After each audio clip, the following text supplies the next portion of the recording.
Patak. Ang sampal na nagpapaapoy ay bumaksak sa aking mukha sa harap ngang buong handaan ng kumpanya dahil lang tumanggi akong lumuhod at magpunas ng sahig para sa bisita ayon sa utos ni nanay ni Daniel Cruz. Ang asawa kong tahimik na nakbibigay ng puhunan sa loob ng 3 taon ay biglang itinuturo ang kanyang daliri sa akin. Inaalis ako ng katungkulan tulad ng isang walang silbing parasito para mapasama ang kanyang kerida. Natatawang-tawa siya sa aking kahirapan. Hindi niya alam na ang babaeng probinsyana na nakatayo sa harapan niya ay ang chairwoman ng isang grupo ng korporasyong nakakahalaga ng bilyon-bilyong piso. Ang Habe Group, ang taong hawak ang kapalaran ng buong angkan.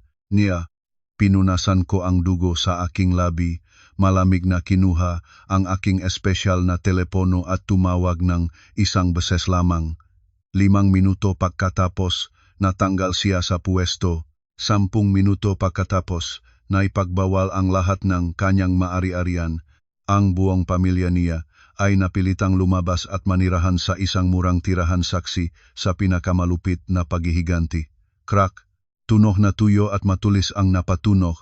Pumutol sa maingay na kapaligiran ng handaan para sa ika-5 anibersaryo ng pagkakatatag ng Cruz Ventures. Ang isang baso ay nahulog sa marmol na sahig at nakasakit-sakit.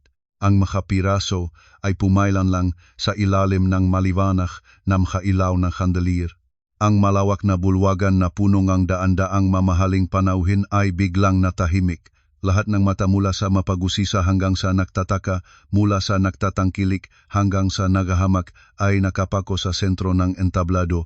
Ako, si Maria Santos, ay nakatayo na parang estatwa sa gitnang lahat ng atensyon. Isang pisngi ay nagniningas tulad ng naipit sa isang naglalagablab na plansa.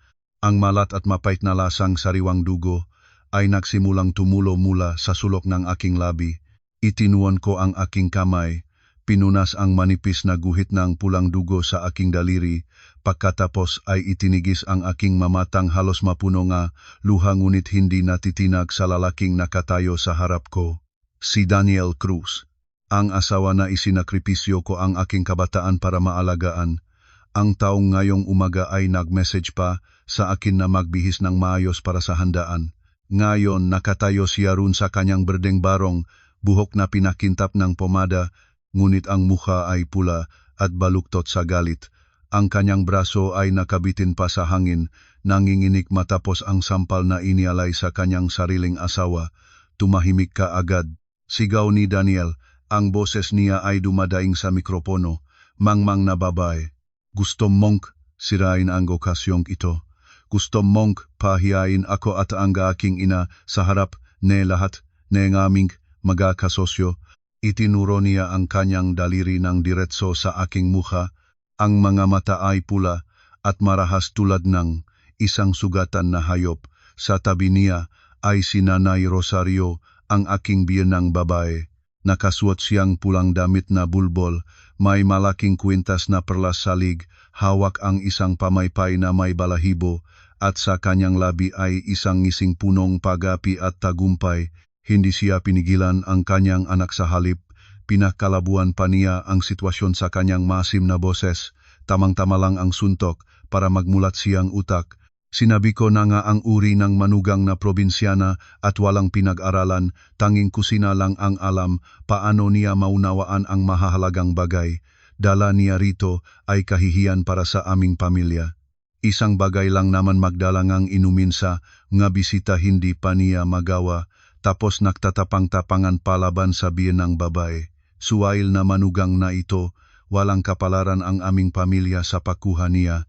Nilunok ko ang aking malaluha, ang dibdib ko ay pumipintik sa pagkabigo.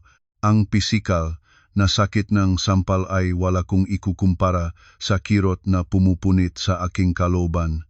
Ang lahat ay nagsimula sa isang napakatanga at walang katwirang dahilan. 10 minuto bago nakatayo ako sa sulok ng bulwagan, sinusubukang maging hindi kapansin-pansin sa aking bestida na binili 3 taon na ang nakalipas. Kahit asawa akong direktor, hindi pa ako kailanman formal na ipinakilala ni Daniel. Ngayon ay tinawag niya akong dumalo dahil kulang ang mga tauhan. at pinabantayan ako sa pakahatid ng mga inumin dahil hindi makasabay ang mga empleyado. Nagtiis ako. Inisip ko na nahihirapan ang aking asawa at kailangan niyang tulong. Ngunit saka dumating si Jenny de la Cruz, ang sekretaryang mapangakit ni Daniel. Ang isa na buong kumpanya ay may sismis na siya ang kalaguyo niya at sinadya nitong dumaan sa aking tabi. Tinadyakan ang aking balikat at ang basong pulang alak sa aking tray ay nabuhos sa puting damit ng isang mahalagang panahuing asawa and kasosyo. Nakita ito ni Nanay Rosario. Bago pa man maunawaan ang nangyari, niluray niya ako at pinilit na lumuhod para punasan ang damit ng bisita. Lumuhod ka at punasan mo agad. Binasahan mo ang damit ng aming bisita. Mabibili pa bang ang iyong buong buhay ang ganitong damit? Hindi, hiyaw ni Nanay Rosario. Tumanggi ako. Sinabi ko na hindi ito sadya ko at bahagyang kasalanan ni Jenny ang nangyari. Handang humingi ng tawad at magbayad ng pagpapalaba. Ngunit hindi ako luluhod. Ako ay tao, may dignidad ako, hindi ako luluhod. Wala akong nagawang masama para mapahiyang ganito. Si Jen ang nagtulak sa akin. Isang pangungusap lang iyon, ngunit naging dahilan para sumugod si Daniel tulad ng isang bagyo at isampal sa akin ang sampal na nagpapasiklab na ito. Bumalik sa kasalukuyan. Ang hangin sa bulwagan ay nakakaipit. Ang mga bulong at usap-usapan ay kumalat tulad ng mga bubuyok na nagsilayas sa pugad. Huy, iyon ba ang asawa ni Direktor Daniel? Mukhang probinsyana. Nabalitaan kong nakikisakay siya sa asawang maraming taon. Nasa bahay lang, kumakain at nagpapahinga walang silbi. Tamang-tamang sampalin ang humihiwalay sa dignidad ng asawa. Ang mga salitang ito ay parang libu-libong karayom na tumutusok sa aking puso. Pala, sa kanilang mga mata at sa matang taong kasama ko sa higaan ako, ay isang parasito lamang, isang lumang palamuti na kailangang itapon. Si Jenny ay nakatayo sa tabi ni Daniel, nagpapanggap na takot at nanganganlong sa kanya. Ngunit ang kanyang mga mata ay nagliliwanag ng panguyam at hamon habang tinititigan ako. Daniel, kalma ka na. Hindi siguro sinasadya ni Ate Maria, basta mahina siya talaga, huwag kang magalit ng labis. Mayroon pa tayong malaking kontratang pipirmahan mamaya. Bulong niya nang sapat para marinig ni Daniel. Mga salitang para sa tenga ni Daniel ay pason sa akin. Lumingon si Daniel para aliwin ang kanyang krida, pagkatapos ay tumalikod at tumingin sa akin ng may galit at pagamak. Tingnan mo, kahit ang ibang tao ay may kaalam, marunong kumilos, pero ikaw, ano ba ang nagagawa mo para sa pamilyang ito? 3 taon kang naninirahan sa aking bahay, kumakain ng aking pagkain, isinuot ang damit na binili ko, hindi ka nakukulang ng kahit ano. Ngunit kapag ipinagawa ko sa iyo ang isang bagay, hindi pa rin mo magawa, lumabas ka na sa aking paningin. Agad, tumayo ako ng tuwid, huminga ng malalim para mabawi ang kalmado. Ang dugo sa sulok ng aking labi ay natuyo na, naglikha ng madilim na guhit sa aking maputing balat. Daniel, sabi ko, pinapalabas mo ako. Naalala mo ba ang bahay na tinitirhan mo ngayon? Saan nagmula ang puhunan para sa kumpanyang ito? Biglang tumigil si Daniel, pagkatapos ay sumabog sa tawa. Sinabayan siya ni Nanay Rosario. Ha, nagbibilang ka nga utang na loob. Ilang piso lang ang ipinadala ng mga magulang mo mula sa probinsya.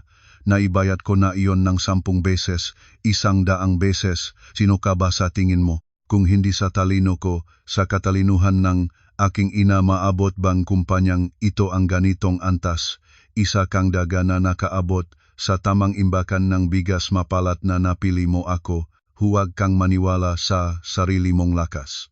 Nang himasok si Nanay Rosario, ang tinik ay matinis. Huwag mo nang sayangin ang oras sa ganitong uri ng tao. Dalhin mo na siya palabas, na nanatili siya rito ay nakakabahala. Itatawanan tayo ng bisita. 2 malaking guardiya ang lumalapit. Marahas na hinawakan ang aking manipis na braso, handa nang hilain ako palabas tulad ng isang sako ng bigas. Bitawan ninyo ako, hiyaw ko. Pinagpalaya ang aking sarili mula sa kanilang maruruming kamay. Ang mga mata ko ay nakningning, apoy na 3 taon ko nang pinigilan. Alis na akong kusa. Ngunit bago ako umalis, nais kong sabihin sa inyo ang isang bagay. Tumingin ako ng direkta sa mga mata ni Daniel, pagkatapos ay kay Nanay Rosario, at sa wakas ay huminto kay Jenny. Akala ninyo ay damo ako pwedeng tapak-tapakan sa kahit anong paraan. Akala ninyo ang aking katahimikan ay katangahan, ang aking pagtitiis ay kahinaan. Mali kayo, ganap na mali. Kinuha ko mula sa aking lumang bag ang isang telepono, hindi ang bagong modelo na ipinagtitimpalak ni Daniel, isang maitim na telepono, may pinong disenyo, walang logo. Espesyal na uringang cellphone para sa mga nasa tuktok ng lipunan, ang hindi pa nakikita ng ordinaryong tao sa buong buhay nila. Nangiwi si Daniel, tinitignan ang bagay sa aking kamay. Tatawagan mo ba ang iyong makamag-anak sa probinsya o itatawag sa mamahirap mong kaibigan? Subukan mo, pwede kang tawagan ang buong pamilya mo kaya ko kayong lahat. Hindi ako sumagot. Ngumiti lamang ng bahagyang ngiti na puno nga awa para sa kanilang katangahan at kayabangan. 3 taon na ang nakalipas. Ang aking ama ang chairperson ng multinasyonal na konglomerado ng Habe Group. Ang taong hawak ang kabuhayan ng buong rehiyon ay nagbigay ng isang hamon bago siya pumanaw. Gusto niyang ako, ang kanyang nag-isang anak at tanging tagapagmana, ay mamuhay ng nakatago bilang isang mahirap na babae sa loob ng 3 taon. Nais niyang mahanap ko ang isang lalaking magmamahal sa akin para sa kung sino ako, hindi para sa napakalaking kayamanan. Nakilala ko si Daniel Cruz. Noon ay isa lamang siyang ordinaryong empleyado na tila matuwain at masipag. Nagtiwala ako sa pagmamahal sa taimtimang pagganap na itinayo niya. Ginamit ko ang aking naitipong pera na sinabi kong mula sa pagbebenta ng lupa sa probinsya para tulungan siyang magsimulang ang negosyo. Ginampanan ko ang aking tungkulin bilang manugang, nagsilbing katulong, tiniis ang kasamaan ng biyenang babay, umaasa na ang kabutihan ay magiging gantimpala. Ngunit ngayon, sa mismong 3 anibersaryo ng aming kasal na siyaring araw na tapos na ang hamon ng aking ama, binigyan ako ni Daniel ng isang sampal. Ang sampal na iyon ay tinampal ang bawat ilusyon, winasak ang huling mumo ng pagmamahalan ng mag-asawa, tapos na ang panahon ng pagsubok, tapos na ang palabas ng mapaktiis na asawa. Pinindot ko ang isang maikling numero. Sinagot agad ng kabilang dulo, parang matagal na itong naghihintay ng tawag na ito. Opo, naririnig ko po kayo, Chairwoman. Ang malalim, magalang, at makapangyarihang boses ng aking tiyuhin, si Tito Miguel, ang punong tagapamahala. Ang kanang kamay ng aking ama ay nagsalita. Binuksan ko ang speaker ngunit pinanatili ang daming tunog para marinig lamang nga nasa malapit sa entablado. Tito Miguel, sabi ko, ang bawat salita ay nahuhulog tulad enehebala sa hangin. Ako si Maria Santos. I activate na ang proseso ng takeover. Nais ko itong gawin ninyo ngayon din 3 bagay. Nagkatitigan sina Daniel at Nanay Rosario, hindi makapaniwala. Hindi pa nila nakita ang ganitong saloobin at tono mula sa akin. Ang karingal na nanggagaling sa akin ay nagpagulat sa kanila. Ngunit ang kayabangan ay masyadong malaki para maniwala sa katotohanan. Nalilokal ka ba? Anong chairwoman? Sinasalita ka ba? Ikaw ang Mariang asawa ko, iswater ang nanggalingan mo. Pinabayaan ko siya. Nagpatuloy sa aking utos sa telepono. Una, alisin agad si Daniel Cruz bilang Chief Executive Officer ng Cruz Ventures dahil sa paglabag sa etika ng negosyo at pag-abuso ng tiwala. Ang kumpanyang ito ay isa sa mga 4 na antas na subsidiary na Habe Group, hindi niya ito alam. Pangalawa, makipag-ugnayan sa lahat ng kaugnay na bangko, ay freeze ang lahat ng ari-arian at personal na account, credit card na nakatalaga sa pangalan ni Daniel Cruz at ni Rosario Cruz, huwag iwanang kahit 1 piso. Pangatlo, dali ng koponan NG Seguridad at Mega Abogado NG Konglomerado sa address na ito. Ngayon na, 10 minuto para makarating sila. Ang kabilang dulo ay sumagot ng maikli ngunit mabigat. Susundin ang utos, Chairwoman. Matatapos ang lahat sa loob ng 3 minuto. Ibinaba ko ang telepono. Dahan-dahang tumingin kay Daniel. Ang kanyang mukha ay nagbabago mula pula tungo sa maputla, ngunit nagsusumikap paring makuha ang kapangyarihan. Sino ang tinatakot mo? Akala mo matatakot ako sa ilang salita? Ang kumpanyang ito ay sa akin, ako ang nagtatag, wala kang karapatang alisin ako. Lumakad ako patungo sa kanya, hagbang-hagbang, ang tunong na aking sapatos ay tumatambol sa sahig. Daniel, nagtanong ka ba sa iyong sarili kung bakit ka, isang walang talento na umaasa sa hitsura, ay patuloy na nakakakuha ng malalaking kontrata mula sa mga misteryosong kasosyo? Akala mo ba dahil sa husay mo? Hindi ako iyon. Tahimik ko silang inutusan para mag-invest sa iyo para makita ko kung papahalagahan mo ang pagkakataon, ngunit nabigo ka. Ganap na nabigo sa pagsubok ng karakter. Sa sandaling iyon, ang malaking LED screen sa likod ng entablado na nagpapakita ng logong Cruise Ventures ay biglang kumikislap, pagkatapos ay naging itim. Isang pulang salita ang lumitaw, malaki at nagbabanta, "Emergency notice, suspended." Kasabay nito, ang telepono ni Daniel at Nanay Rosario ay nagsimulang mangatal. Ang mamensahe ay bumagsak ng walang hinto. Kinuha ni Daniel ang kanyang telepono, nanginginig. Nagbukas si Nanay Rosario ng kanyang bag. Ang screen ni Daniel ay nagpapakita ng mensahe mula sa bangko. Ang inyong account ay na-freeze ayon sa legal na kahilingan. Natitirang balanse, PHP 0.00. Ang susunod na mensahe mula sa sistema ng pamamahala ng kumpanya, ang resolusyon ng pag-alis sa puwestong Ginong Daniel Cruz ay may bisa na ngayon. Ang akses sa sistema ay kinansela na. Sumigaw si Nanay Rosario, nahulog ang kanyang telepono sa sahig at nakabasag. Diyos ko, ano ito? Nablok na ang aking credit card, ang aking ipon. Tumingala si Daniel, ang mga mata ay napakalaki, ang mga pasa ay kumukumot, ang malamig na pawis ay bumubuhos sa kanyang noo. Tumingin siya sa akin tulad ng pagtingin sa isang estranyo, isang taong hindi niya kilala. "Maria, sino ka talaga?" Ang boses niya ay nagsalat.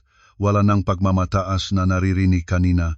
Ngumiti ako maliwanag ngunit malamig hanggang sa buto. "Sino ako? Sa 10 minuto, malalaman mo na. Ngunit ang isa ay masasabi ko ngayon, ako ang taong kukuhang lahat ng ibinigay ko sa iyo at paiyakin ka ng 1,000 beses para sa sampal ngayong araw." Ang malaking pintong gulwagan ay bumukas ng malakas. Isang hanay ng gaguardiya na nakasuot ng itim na barong, suot ng dark glasses at nakbibigay na aura ng kapangyarihan ay pumasok. Binuksan ang mataw sa makabilang panig tulad ng paghahati ng tubig. Sa unahan ay isang gitnang gulang na lalaki na may kahangahangang kilos at sa kanyang dibdib ay ang gintong dragon emblem ng HB Group. Ang laro ay nagsimula pa lamang. Ang mayapa ngang koponan ng seguridad ay tulad ng martilyo ng kamatayan na umaalingaw-naw sa buong bulwagan. Ang nagagalit na kapaligiran ay biglang namuog, malamig at puno ng presyon. Ang gitnang gulang na lalaking nangunguna sa grupo ay lumakat ng may dignidad. Bawat nguso, bawat titig ay nagpapahayag ng karingal ng isang taong nagtataglay ng kapangyarihan. Si Tito Miguel, punong tagapamahala ng angkan ng Santos at mataas na tagapayo ng HB Group. Nang makita ni Daniel ang lalaking ito, bahagyang nagbago ang kanyang ekspresyon. Hindi niya alam kung sino ang tao, ngunit ang instinktong negosyante ay nagsabi sa kanya na hindi ito ordinaryong tao. Ang barong na suot niya ay customized mula sa Milan. Ang relo sa kanyang kamay ay katumbas ng buong condominium na tinitirhan ni Daniel. Ngunit ang naapektuhang pride at nasugatan na ego ay hindi papayagan si Daniel na magpasikmura sa sariling handaan. "Guardia, Guardia, saan kayo lahat? Bakit pinayagan itong matagalabas na pumasok? Itaboy sila, pribadong okasyon itong Cruise Ventures." Ngunit ang sagot sa kanyang masigaw ay isang nakakagulat na katahimikan.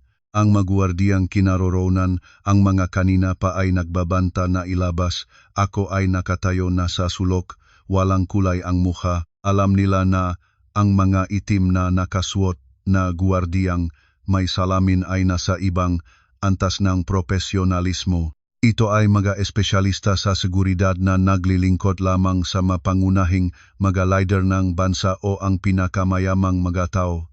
Hindi man pinahintulutan ni Tito Miguel na mapansin si Daniel kahit isang sulyap. Tinrato niya itong hangin. Lumakad siya ng diretso patungo sa akin, ang malamig na mukha ay bigla-biglang naging punong pagdurusa nang makita ang tuyong dugo sa sulok ng aking labi at ang isang pisning na maga.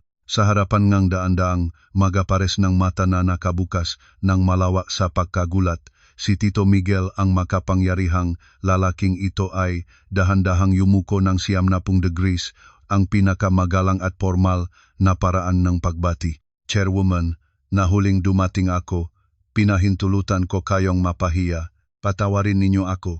Ang salitang iyon ay lumabas ng malinaw tulad ng isang nuklear na bomba na pumutok sa gitna ng bulwagan. Chairwoman, Chairwoman, ang manaroron ay sumigaw ng sabay. Ang magabulong ay sumabog tulad ng magabubuyok na lumipat mula sa pugat. Tinawag niya ang babaeng iyon na Chairwoman. Mali siguro, o pelikula kaya ito. Kilala ko ang lalaking iyon. Hindi yon si Miguel ang kanang kamay ng legendary na dating chairperson ng HP Group. Nakatayo si Daniel, nagpapabebe. Ang bibig ay nakabukas. Ang mamata ay halos mahulog sa labas ng kanyang mukha. Nagtataalong ituro ang daliri sa akin pagkatapos kay Tito Miguel. Ang boses ay nanginginig. Kinuha niya. Ano ang sinabi niya? Chairwoman, nababali ba kayo? Siya si Maria Santos ang aking asawang walang silbi. Probinsya ang pinanggalingan.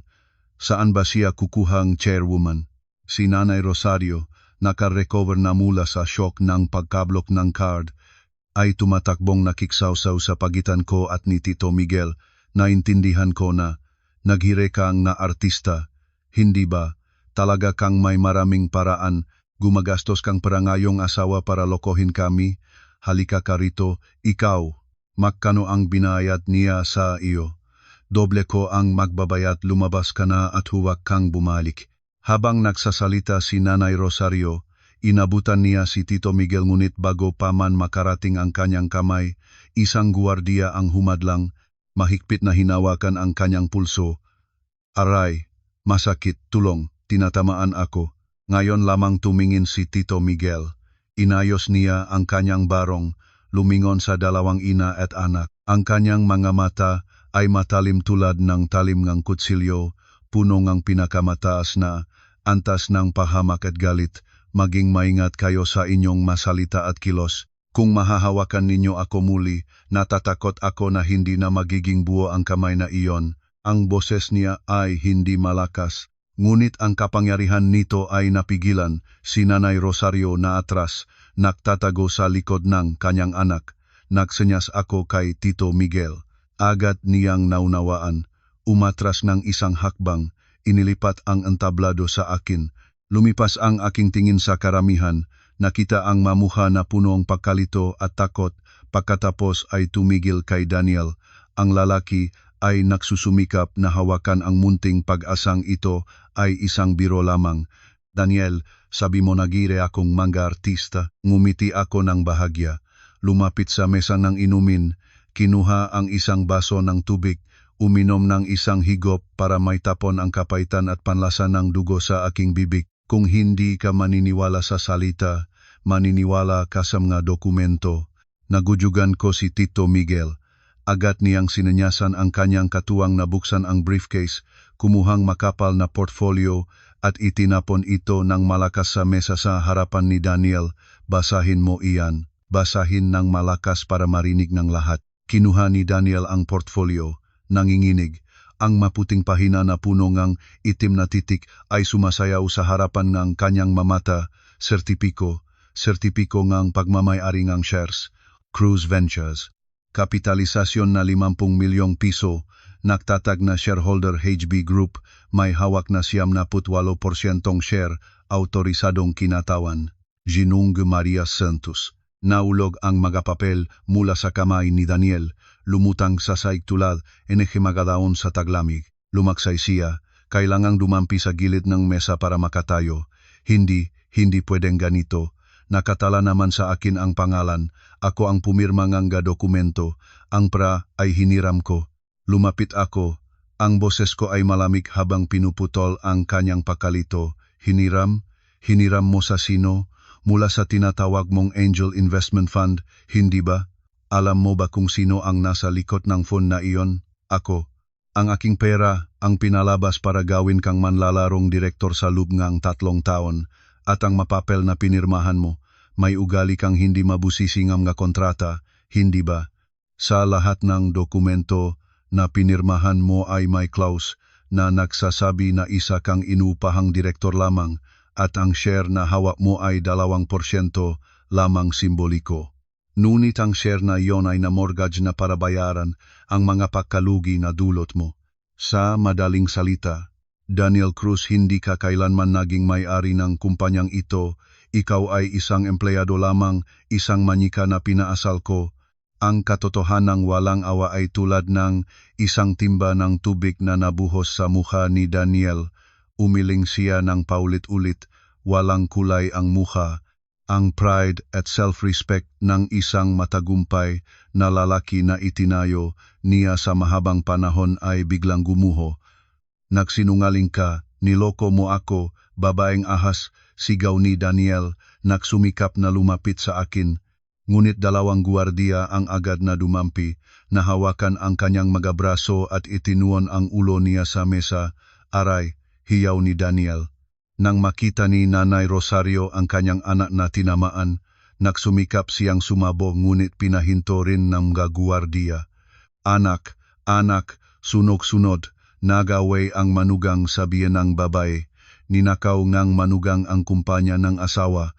Pulis, tawagan ninyo ang pulis. Tumingin ako sa kalagiman ng kalamidad sa harapan ko ng walang anumang emosyon. Ang huling kabaitan na inilaan ko para sa kanila ay namatay kasabaying sampal kanina. Gusto mong tawagan ang pulis? Sige. Lumingon ako kay Tito Miguel. Tito Miguel, ipakita na sa kanila ang listahan ng mga paglabag. Tumango si Tito Miguel, binuksan muli ang malaking LED screen. Sa pagkakataong ito, hindi ito announcement ng pagsasara kundi isang serye nga katibayan. Lumabas ang malarawan ng bank statement. Malinaw at hindi maring tanggihan. Ito ay patunay na si Daniel Cruz ay nag-embezzle ng 25 milyong piso mula sa kumpanya para mabili ang kondominium para sa kanyang krida, si Jenny de la Cruz. Ito ay mga resibong ng mga pagpupulong sa labas, mamahaling pamimili at paglalakbay sa ibang bansa ni Ginang Rosario Cruz. Lahat ay naitala bilang gastusin ng kumpanya at ito, itinuturo ko ang screen habang lumilitaw ang isang nakatagong video ngang si Daniel na nagbubulong-bulungan sa isang karibal. Katibayan na ibinenta niya ang lihim ng kumpanya para makakuha ng bayad, seryosong paglabag sa batas ng confidentiality. Ang bulwagan ay sumigaw sa pagkagulat. Ang makasosyo ni Daniel ay nagsimulang tumingin sa kanya ng may pagamak at galit. Pala ginaagamit niya ang pera ng kumpanya para mapakain ang kanyang krida. Nagnanakaw sa kumpanya ngunit laging nagpapanggap ng matino. Si Jenny, ang krida na nakatayo ng nakanguso sa sulok, ay palihim na sumusubok na lumipat sa mga tao para makalusot sa likod na pintuan. Hindi ko siya papayagang makatakas ng ganon. Jenny, saan ka pupunta? 2 guwardiya ang agad na naghintay at hinawakan siya, dinala pabalik sa entablado. Ate Maria, hindi ko alam ang kahit ano, niloko ako ni Daniel, iyak ni Jenny, nakpaluhod at namamanhik. Ang lakas loob na kilos niya kanina ay tuluyang nawala, naiwan na lamang ang kahayupan at takot. Hindi mo alam ang kahit ano ngunit sinadya mong tinadyakan ako. Hindi mo alam ngunit tinanggap mo ang kondominium na nakakahalagang 25 milyong piso pera mula sa aking pawis at dugo. Lumapit ako, itinaas ang kanyang baba, tumingin ng malalim sa kanyang matang puno ng takot. Sa palagay mo ay madali ang maging pangatlong partido, sirain ang pamilya ng iba. Bitinawan ko siya, lumingon sa 3 tao, na ngayon ay nakakaawa sa harap ko, isang mapagkanulang asawa, isang matakaw at masamang biyanang babae, isang mapanlinlang na krida. Bibigyan ko kayo ng 10 minuto para kunin ang inyong personal na gamit at umalis sa fila na tinitirhan ninyo. Iyon ay ari-arian na nakatalaga sa aking pangalan. Ang lahat ng sasakyan, alahas, branded na gamit, lahat ng biniling perang kumpanya, iwan ninyo lahat. Dumating kayo rito na walang dala, kaya umalis na rin kayong walang dala. Hindi pwede iyon. Iyon ang aming bahay. 3 taon na kami roon, sigaw ni Nanay Rosario, nagwawala tulad ng isang napapalibutan, kinalimutan mo na. Sinabi mo mismo hindi maswerte ang inyong pamilya sa pagkuha ng ganitong uringang manugang, kaya ibinabalik ko ang swerte na iyon sa iyo. Mula sa sandaling ito, tapos na ang aming relasyon. Lumingon ako kay Tito Miguel, nagbigay matatag na utos. Tito Miguel ay freeze ang lahat ang ari-arian ngayon din. Kung sila ay matitigas at ayaw umalis o lihim na nagsisikap na ilipat ang mga ari-arian, tawagan ang pulis para sa wastong proseso ng batas sa kasalanan ng pandaraya at pag-embezzle. Naniniwala ako na sa daming ang katibayan, bawat isa sa kanila ay makakaroon ng pahinga sa kulungan hindi bababa sa 10 hanggang 20 taon. Nang marinig ang salitang kulungan, sina Nanay Rosario at Daniel ay parang nasamid ng kidlat. Ang lakas ay ganap na nawala, pinalitan ng pinakamataas na takot tungkol sa isang madilim na kinabukasan sa likod ng rehas. Nagpumilit si Daniel para makawala sa magwardiya, hindi para ang luha at uhog ay nagbabahat sa kanyang mukha. Pinabasa pa ang aking mahal na heels na dala ni Tito Miguel kanina. Maria, asawa, nakamali ako, alam ko na ang aking pagkakamali, patawarin mo ako. Nahuli ako ng demonyo, nadalang ang babaeng iyon, mahal pa rin kita. Sa loob ng 3 taon, hindi ba mayroon tayong masandaling masaya? Hindi mo maaring itulak ako sa bilangguan. Sumumpa siyang paulit-ulit. Ang tunog niya ay pumupukto sa sahig. Nakita ito ni Nanay Rosario at agad ding lumuhod. Nagpaluhod sa akin na parang nagdarasal. Anak, nakamali ang ina mo. Matanda na ako, nakamali. Huwag kang magalit sa akin, humingi akong tawad. Hayaan mo akong manatili.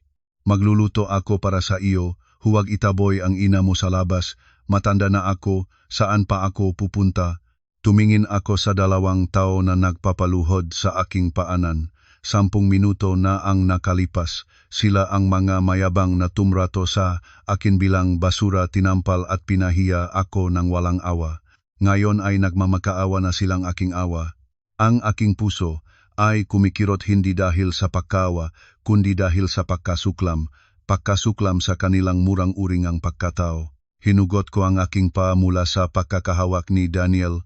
Lumayo ang isang hakbang para maiwasan ang mapanuring ugnayan.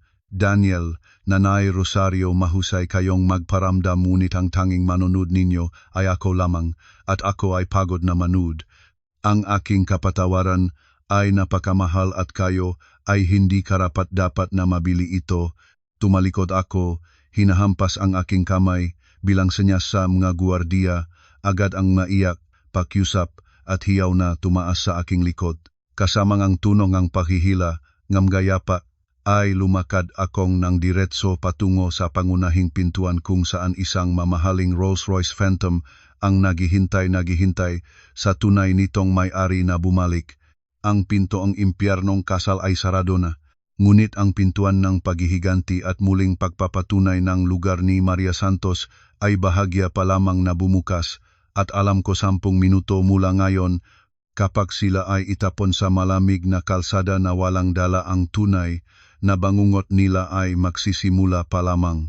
Ang biglang ulan ng Maynila ay bumaksak tulad ng balasubas na tubig, nahugas ng init ng araw, ngunit nagdaragdag ng kahiyahiyang lamig para sa 3 taong katatapos lang itapon sa labas ng 5-star na hotel. Blag, ibinatong ng 2 gwardiya ng malakas si Daniel sa basang bangketa.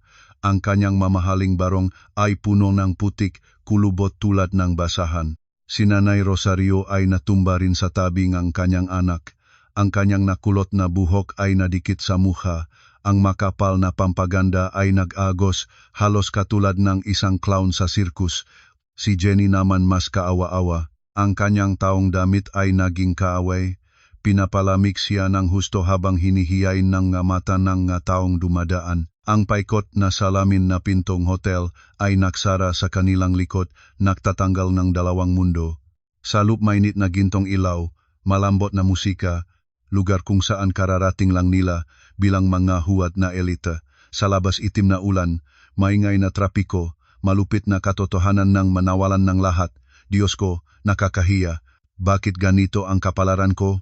Umupo si Nanay Rosario sa genggeng kalye, nagtatatalon sa hita ng paulit-ulit, umiyak ng patahimik sa gitnang kalsada. Biglang naging sira ang katinuan ng iyong asawa. Anong uri ngang asawa ka na pinahintulutang umakyat sa ulo nga? Iyong ina, Daniel. Bumangon si Daniel ng dahan-dahan, pinunasan ang ulan sa kanyang mukha, lumingon sa kanyang ina ng may hindi pa nakikitang galit. Ina, tigilan na nga. Ano pa ang irereklamo? Kasalanan nimo ito. Lagi mong sinasabihan akong sampalin siya, piliting magsilbing katulong sa mga bisita. Kung hindi mo siya pinagutusang lumuhod para punasan ang sahig, hindi sana naging ganito ang lahat, nawala na ang lahat. Masaya ka na ba? Ikaw, nagduduro ka sa ina mo. Ginawa ko iyon para sa kapakanan ng pamilya. Gustong-gusto ko siyang sanayin. Sino ang makakaalam na isa pala siyang lobo sa balat ng tupa? Si Jenny na nakatayo sa tabi ay palihim na nagsisikap na tumawag ng taksi para makatakas. Hindi na siya nais makasangkot pa sa pamilyang ito ngayong nawalan ng puwesto at pera si Daniel. Ngunit ang mga mata ni Nanay Rosario ay matalas tulad ng agila. Nakita niya si Jenny na sumusubok tumakas at nagmadaling lumapit. Hinawakan ang buhok ng babae ng mahigpit. Saan ka pupunta? Babaeng Fox, winasak mo ang aking anak at ngayon ay bibitinin mo siya. Ibalik mo ang bahay na 25 milyong piso. Ibalik mo ang pera.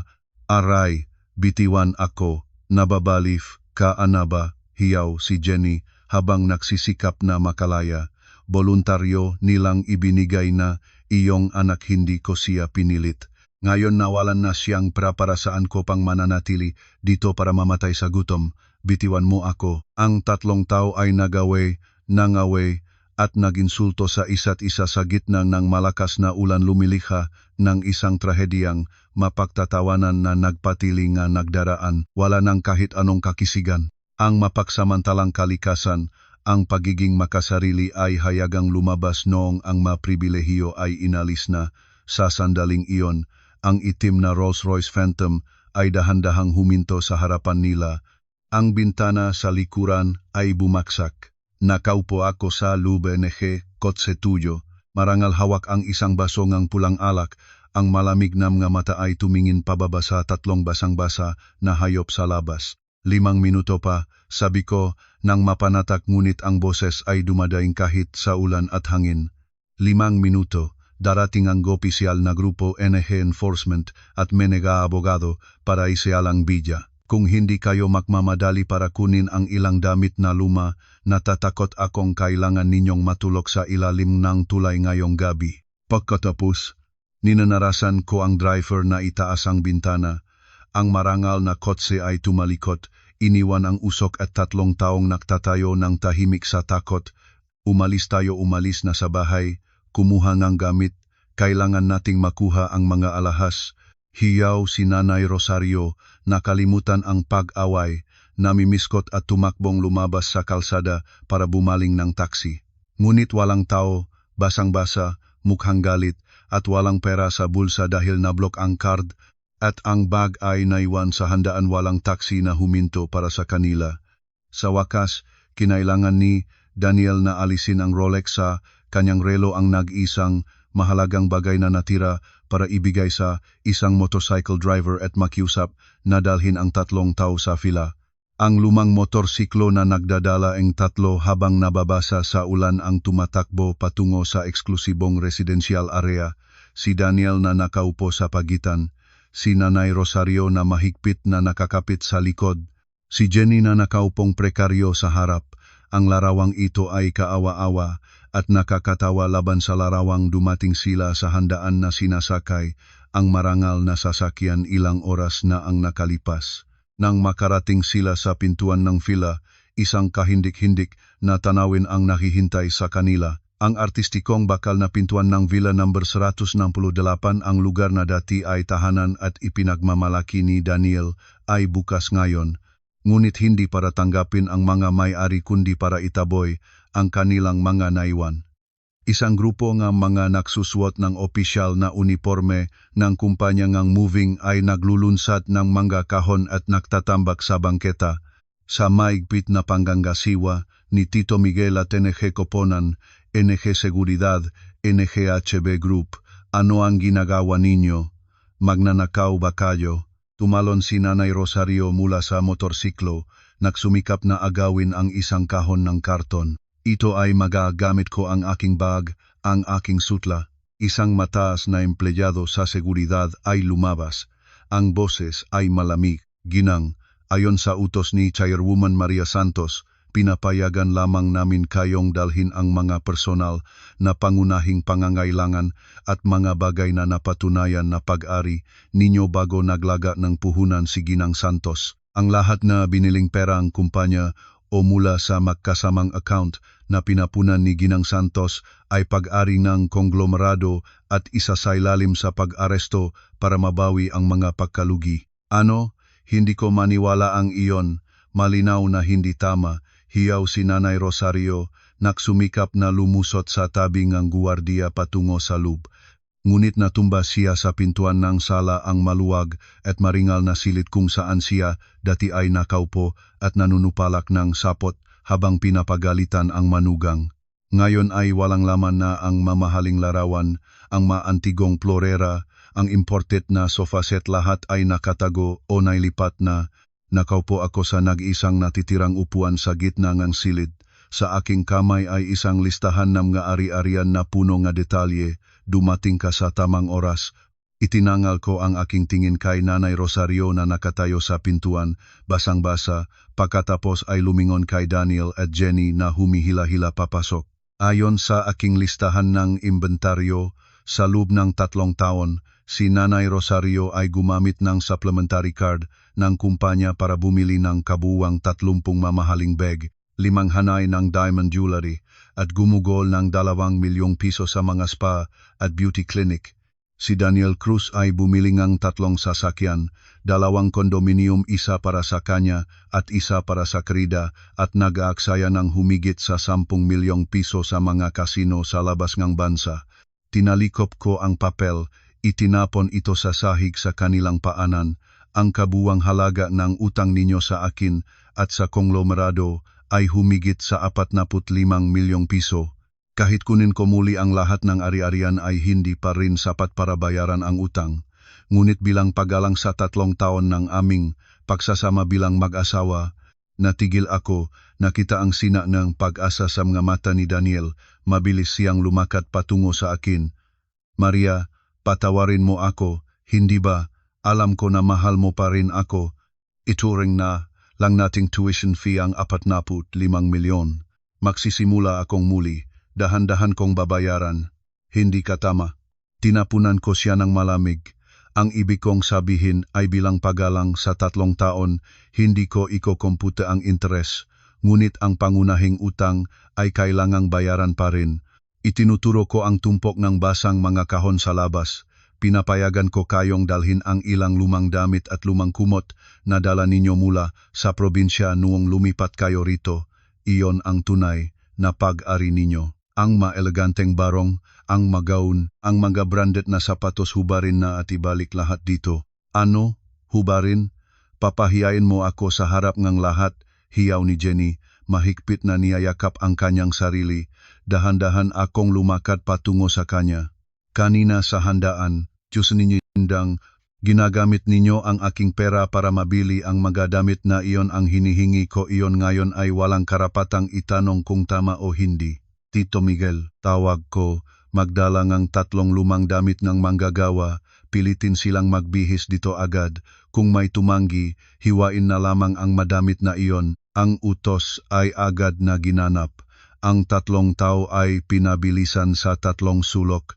Napilitan na hubarin ang kanilang mamahaling damit para suotin ang lumang, malalim at mabangong damit ng manggagawa. Ang si Daniel sa kulay asul na fade na uniform ng manggagawa, pa ay nakasuot ng sinalas. Si Nanay Rosario sa luma at punit na damit. Si Jenny na walang makeup, mukha ay maputla, suot ang malawak na bihisan. Ngayon sila ay talagang nalantad. Hindi na sila elite, hindi na sila makapangyarihan. Nagbalik sila sa kanilang tunay na kalikasan at panimulang punto, mga taong walang hawak at walang laman ang puso. Habang lumilisan silang dala ang ilang plastik na bag ng lumang damit, bago umalis sa pintuan ng villa, lumingon si Nanay Rosario sa tahanan sa huling pagkakataon. Ang mamata niya ay punong pagsisisi at put. Isinumpa kita, Maria Santos, hindi ka magiging payapa, maghahabol akong kaso, isaksakal kita sa korte. Nakatayo ako sa balkonahe ng ikalawang palapag. Tumingin pababa sa kanila tulad ng pagtingin sa mga langgam na nagpumilit na mabuhay sa genggeng tubig. Handa kang mag-file ng kaso, sige. Ang aking maabogado ay naghihintay sa iyong dokumento. Ngunit payuhan kita, pag-ingatan mo na ang prangilaan sa abogado para mabiling ang pancit para sa iyong hapunan. Dahil bukas, ang inyong nga pangalan ay masisilit sa blacklist ng lahat ng mga employer at credit institution sa bansa. Walang mag-anyaya sa inyo. Walang magpapahiram sa inyong kahit isang piso. Tumingin si Daniel sa akin. Ang mga mata niya ay wala ng kahilingan kundi puro kawalan ng pag-asa ng taong napagtanto na nawala na ang lahat. Maria, bakit ka naging ganito kalupit? 3 taon wala ka bang kahit kaunting pagmamahal sa akin? Ang tanong niya ay nagpatigil sa akin ng isang sandali. Pagmamahal? Meron. Minsan ay inibig ko siya ng buong puso. Minsan ay nangarap akong tahanan at maanak. Minsan ay inisip ko na iwan ko ang trono para maging isang simpleng asawa sa kanyang tabi. Ngunit pinatay niya ang pagmamahal na iyon. Pinatay ngang pagtataksil, ngang paghamak at ngang sampal ngayon. Ang aking pagmamahal, sagot ko. Ang boses ay malambot tulad ng hangin ngunit tumatagos sa kanyang kaibuturan. Namatay nang itaas mo ang iyong kamay para sampalin ako sa harapan ng daan-daang tao. Daniel, hindi ka lamang nasampal sa aking mukha, tinampal mo ang nag-iisang bagay na nagliligtas sa iyong buhay. Tumalikod ako, nagsenyas kay Tito Miguel, isara na ang pintuan. Ang mabigat na bakal na pintuan ay nagsara, bamtulad ng hudyat ng katapusan ng isang trahediyang kasal at parehong hudyat ng hatol sa kapalaran ng 3 tao sa labas. Nakatayo sila ng nag-iisa sa ilalim ng ulan sa kalye, walang tahanan, walang pera, walang dangal. Tumingin si Jenny kay Daniel ng may pahamak, pagkatapos ay nagdura sa sahig, inutil na lalaki. Akala ko kung sino ka pala, nagastos lang ng pera ng asawa, malas ko na nakasangkot pa sa iyo. Itinapon niya ang plastik na bag ng damit, tumalikod, at tumakbo. Sa gabi iniwan ang 2 ina at anak na nag-iisa. Trish, saan ka pupunta? Trish, tawag ni Daniel sa hangin, walang sumasagot. Naupo si Nanay Rosario sa bangketa, umiyak ng walang palo. Diyos ko, tapos na ang lahat.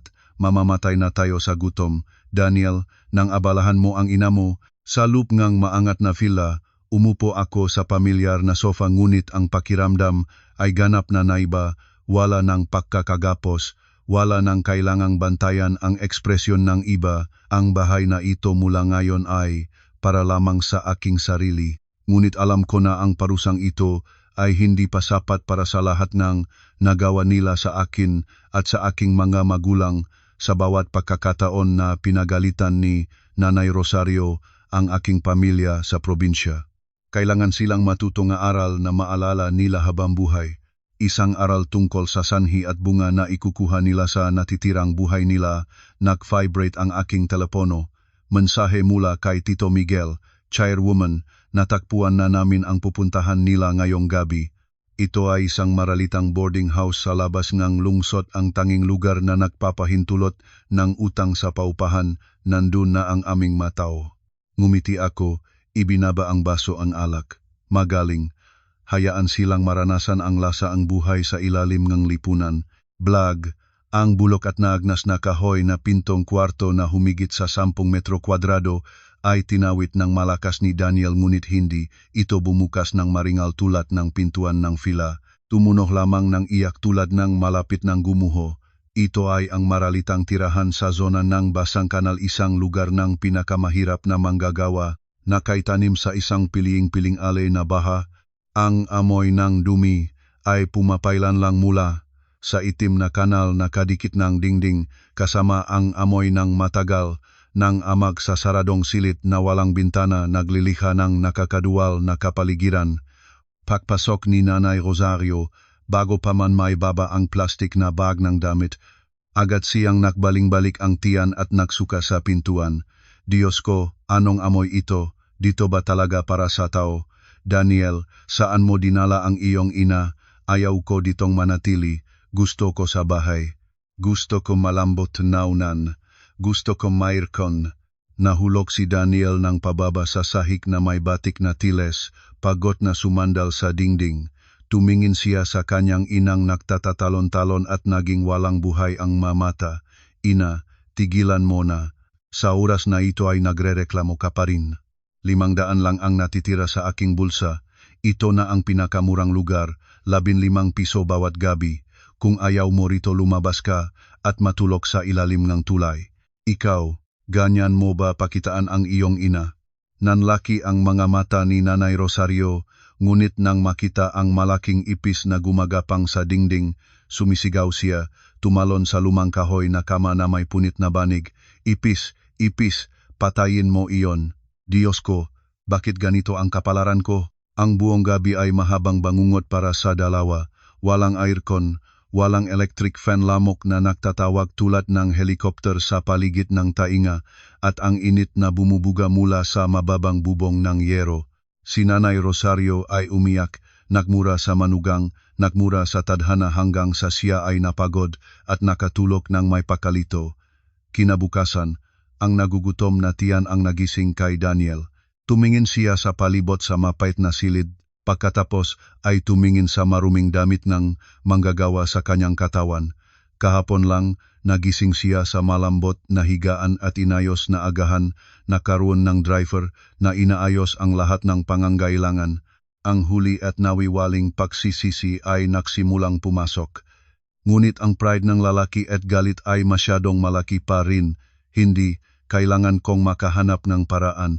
Mayroon pa akong makaibigan, makasosyo, may kakayahan ako, magsisimula akong muli at paghihigantiin ko ang babaeng iyon. Kinuha ni Daniel ang lumang telepono na kaibibili niya sa tiyang gagamit ang pekeng Rolex na nataguan niya. Ang tunay na Rolex ay nakuha ng guwardiya, nagsimula siyang tumawag. Unang tawag kay Marco, ang pinakamatalik na kaibigan. Ang taong dati ay babayaran niya sa mamahaling restauran, inimbitahan sa mga biyahe, paulit-ulit na kung saan. Uy, Marco, ako si Daniel, may nangyari sa akin. Maaari bang manghiram ng 50,000? Babayaran ko sa ilang araw. Tot. Agad na binalot, nabilang dulo pagarinig, nagasalitang gihiran. Nang tumawaga ulit, si Daniel na block na ang numero niya. Nangitnit si Daniel, tinawagan ang direktor ng isang kasosyo ng kumpanya ang taong dating nanghanga sa kanyang tagumpay sa murang edad. Uy, Sir Antonio, ako si Daniel. Daniel Cruz nabalitaan ko. Ang HB Group ay nagpadala ng opisyal na paunawa sa buong industriya tungkol sa iyong mapaglabag. Huwag mo na akong tawagan. Ayaw kong masangkot. Tapos na ang relasyon natin. Sir, pakikinig muna. Bam, 10 tawag, 20 tawag, parehong resulta. Ang madating dumukot sa kanya tulad ng maputik na linta ay ngayon ay tumalikod at nagturing sa kanya na isang karamdaman na kailangang iwasan. Ang tahimik na blacklist ni Maria Santos ay mayroon ng bisa sa buong network ng negosyo. Nang wala ng mapupuntahan, si Daniel ay despradong ibinulalas ang telepono sa kama. Napagtanto niya wala ang titulo ang asawa ni Maria Santos at ang puhunan ng HB Group. Siya ay walang ano pa man. Eksakto ng sandaling iyon, nagising si Nanay Rosario. Daniel, gutom na gutom ako. Bilhin mo akong lugaw. Huwag kalimutang sabihing maraming taba at isang malamig na kape. Tumingin sa kanya si Daniel nang may mapait na ngiti. Lugaw, gising ka na ba, ina? Saan galing ang pera para sa lugaw? Ito lang ang natitira. Itinapon niya ang paketeng instant na pancit bihon sa harapan ni Nanay Rosario. Pinulong niya ito, nanginginig ang makamay, ang luha ay bumaksak. Anak ko, mahirap tayo. Gusto ko sa bahay. Gusto ko umingge, natawad kay Maria, matagal na. Sigaw ni Daniel, itapon na niyang lahat. Ngayon naisip ko, bigla niyang naalala si Jenny. Kahit tumakas ang krida kahapon, si Daniel ay naalala na isang buwan na ang nakalipas sa kaarawan ni Jenny, ay lihim niyang inalis ang 500,000 piso mula sa pondoen. Kumpanya para bilhin ang isang hanay ng diamond jewelry at isang savings book na 2 milyong piso sa ilalim ng pangalan ni Jenny para sa pangkaligtasan niya at para maiwasang matuklasan ng kanyang asawa. Ang maari-arian na iyon ay regalo na nakatala sa pangalan ni Jenny, baka hindi pa na-recover na Hesby Group o walang agad na legal na karapatang bawiin. Tama, may pera pa si Jenny, may diamond jewelry pa siya. Tulad ng isang nalulunod na tao na nakapit sa isang blok, ina, hintayin mo ako rito, pupuntahan ko si Jenny para makuha ang pera. Nakmadali si Daniel palabas ng boarding house, sumakay ng motorsiklo para pumunta sa mataas na condominium kung saan natutulog si Jenny, ang condominium na binili niya para sa kanya. Kahit natuklasan na ni Maria, posibleng nandun pa rin si Jenny habang naayos ng gamit. Nang dumating si Daniel, papaalis siya habang humihila ng malaking maleta. Sumasakayng dark glasses, maskara ang muka, palihim na lumalabas sa lobby ng condominium. Sa tabi niya ay isang estranyo, punong tattoo, mukhang matapang. Jenny, Jenny. Sumugod si Daniel, hinawakan ang brasong babae. Lumingon si Jenny, nandidiri nang makita ang gusot, mabalahibo, at suot ang damit ng manggagawa ni Daniel. Bitawan mo ako, loko-loko, ano ba ginagawa mo? Jenny, ako si Daniel, ako. Nasa hirap na ako, Jenny. Ipahiram mo sa akin ang savings book na ibinigay ko sa iyo dati o ibenta ang alahas para makaraos kami ng ina ko. Babalik akong buo, mabibigyan kita. Tumawa si Jenny ng malakas, ang tawang malinaw ngunit matulis tulad ng kutsilyo. Muli, nakakamalay tao ka na ba, Daniel? Sa tingin mo ba mayroon ka pang pagkakataon? At ang savings book na tinutukoy mo, ang 2 milyong piso, ang diamond jewelry. Nag-aatubiling lumalapit si Daniel. Ang lalaking punong tattoo sa tabi ni Jenny ay humakbang, itinulak ng malakas ang dibdib ni Daniel, nakpatumba sa kanya sa lupa. Sino ka at bakit kang nakahabol ng para sa asawa ko? Umalis ka bago ka ko gawin na mas malala.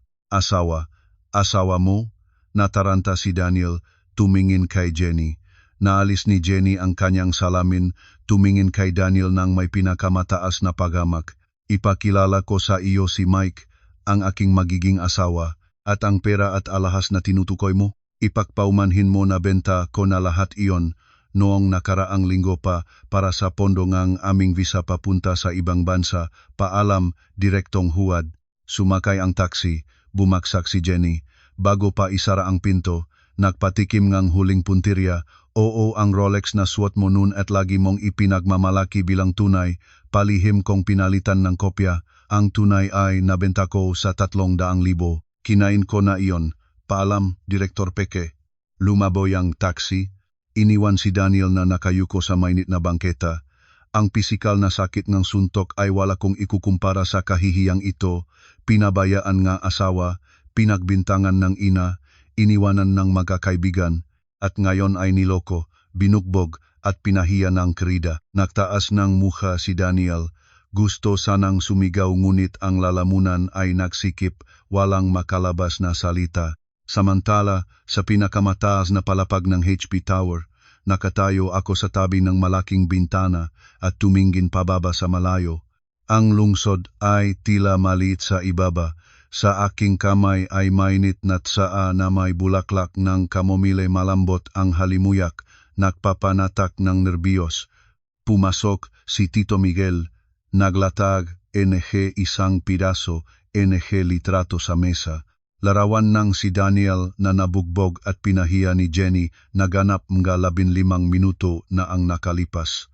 Chairwoman, lahat ay nangyari tulad ng inaasahan. Si Jenny ay nagpakita ng tunay na mukha at si Daniel ay naranasan na ang pakiramdam ng pagtatalik. Pinulong ko ang mga litrato, ang mga mata ko ay walang emosyon, magaling, ngunit ito lamang ang parusa sa emosyonal na antas. Gusto ko rin silang humarap sa legal na parusa. Tapos na ba ang file para sa opisyal na investigasyon? Tapos na, Chairwoman. Ngayong hapon ay ibibigay na ang supena sa boarding house na iyon. Bigla ay nag-alinlangan si Tito Miguel. Gayunpaman, ano, si Nanay Rosario. Nakalat siya sa buong boarding house na kayo ay isang masamang manugang ng agaw ng bahay ng kanyang anak. Nagpaplanong makipag-ugnayan sa mga YouTuber para ibulalas ang kwento at pilitin kayong magbigay ng pera. Natawa ako, ibinaba ang tasang saa, gumagamit ng maruming media para labanan ang isang haligi ng media. Matanda na siya ngunit inosente pa rin. Kung gusto niyang maging sikat, tutulungan ko siyang maabot ang katanyagan ngunit sa pamamaraan na hindi niya gustong mangyari. Tito Miguel, ihanda ang isang press conference bukas ng umaga. Ilalabas ko ang buong katotohanan kasama ang mga katibayan na pag-abuso sa manugang at pag-embezlang pondo. Imbitahan din ang mga dating kapitbahay nila sa probinsya bilang saksi. Panahon na para tanggalin ang maskara ng pakukunwaring moralidad ng pamilyang ito sa harapan ng buong mundo. Ang mata ko ay nagiging mas matulis. Ang kabaitan ay naubos na para sa mga taong hindi nagbabago. Ang pagpapatawad sa mga masasama ay kalupit sa ating sarili. Ang labanan sa korte at sa media ay magsisimula at sa pagkakataong ito, hindi ko na sila bibigyan ng kahit anong landas na matatakasan. Kinabukasan, ang Grand Hotel Manila, isa sa pinakamaringal na lugar ng okasyon sa lungsod ay napalibutan ng kamera at daan-daang mamamahayag mula sa malalaki at maliliit na pahayagan.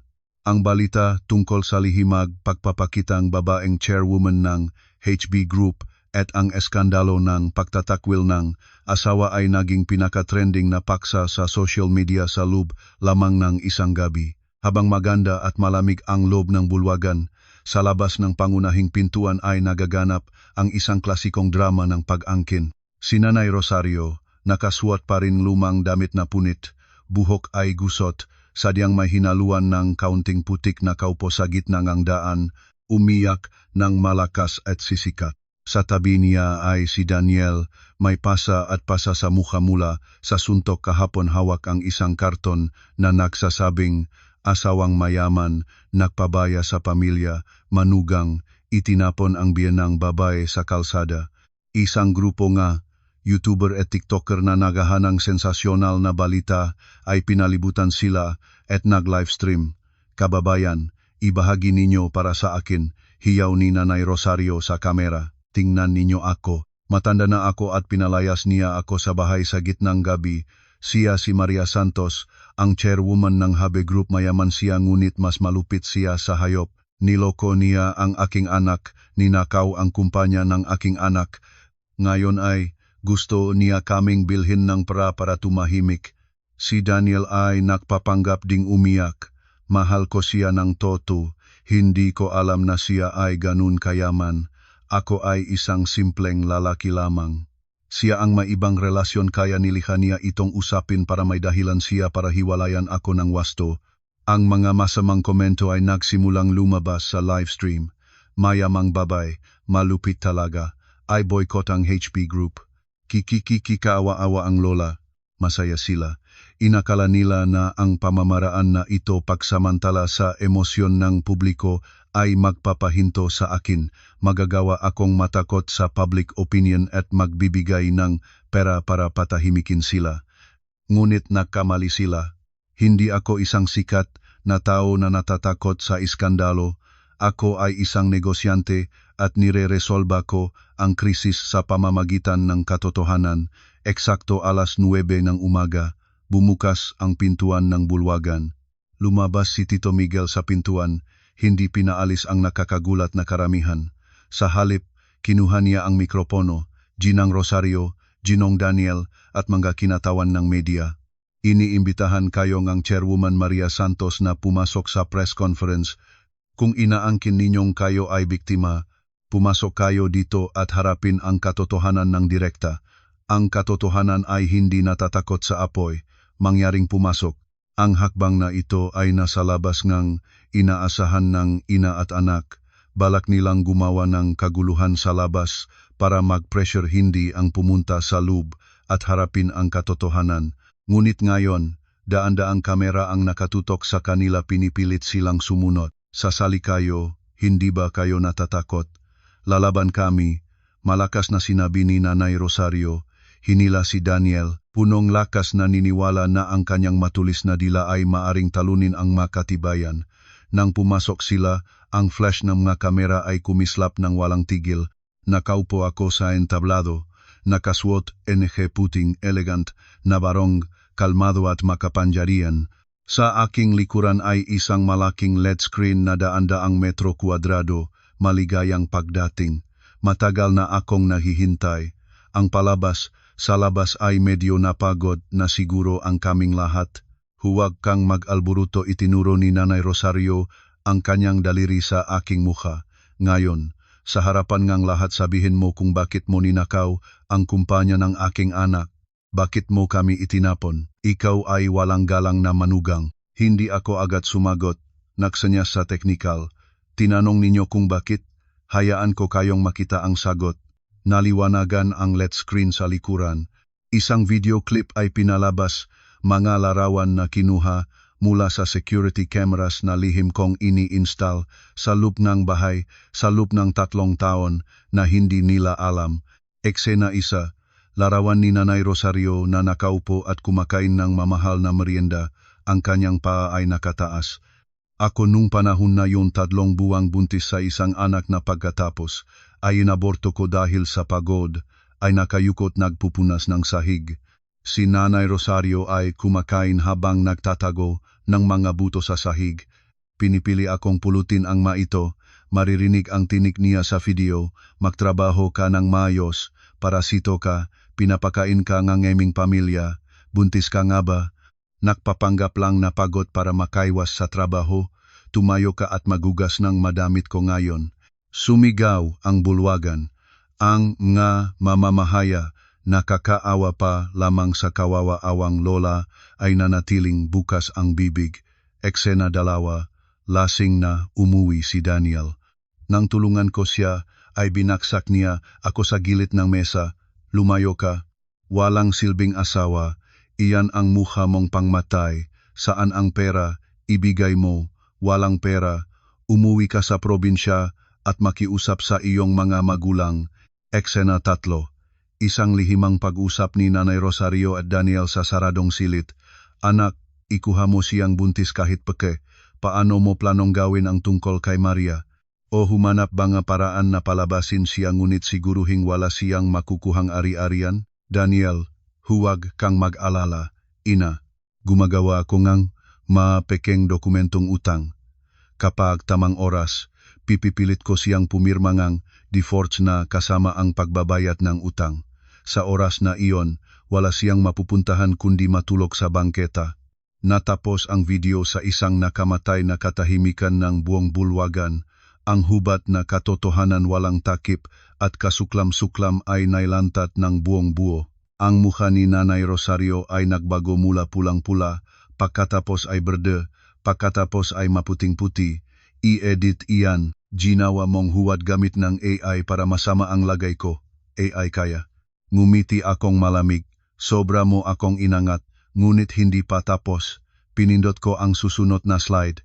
Isang serye ng mga bank statement, peke na kontrata, at mga blankong resibo ang lumabas.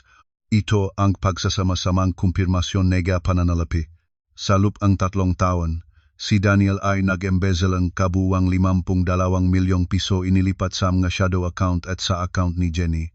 Si Nanay Rosario ay gumagamit ng pangalan ng representation expenses para mag-personal shopping ng walang taon na halaga. Kabuwang pondo na ninakaw, 60 milyong piso. Ayon sa batas, ang pag-embezzle ng higit sa 1 milyong piso ay may hukom na 20 taon o habang buhay o kamatayan. Aling sentensya ang inaasahan ninyo? Nang marinig ni Daniel ang salitang kamatayan, yumukad ang kanyang matuhod, bumagsak sa sahig. Alam na niya ngayon na walang paraan para makatakas. Ang mga numerong iyon ay mga bakal na katibayan na walang maaring itanggi. Ngunit si Nanay Rosario ay nagpumiglas pa rin sa desperasyon. Lumingon siya sa mga mamahayag. Nagsisinungaling siya. Finabrikate niya iyan, siya ay napakayaman. Ilang dosenang milyon para sa kanya ay wala iyon.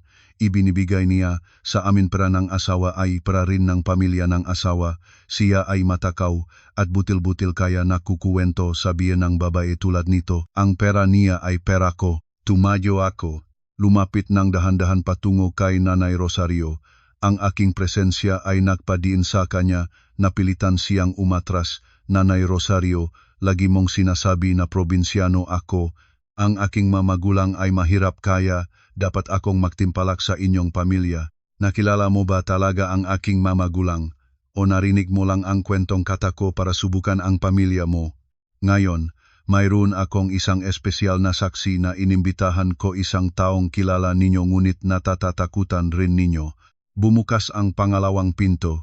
Isang matandang lalaki, baluktot ang likod, marangal ang kilos, simple ngunit malinis ang kasuotan ay pumasok.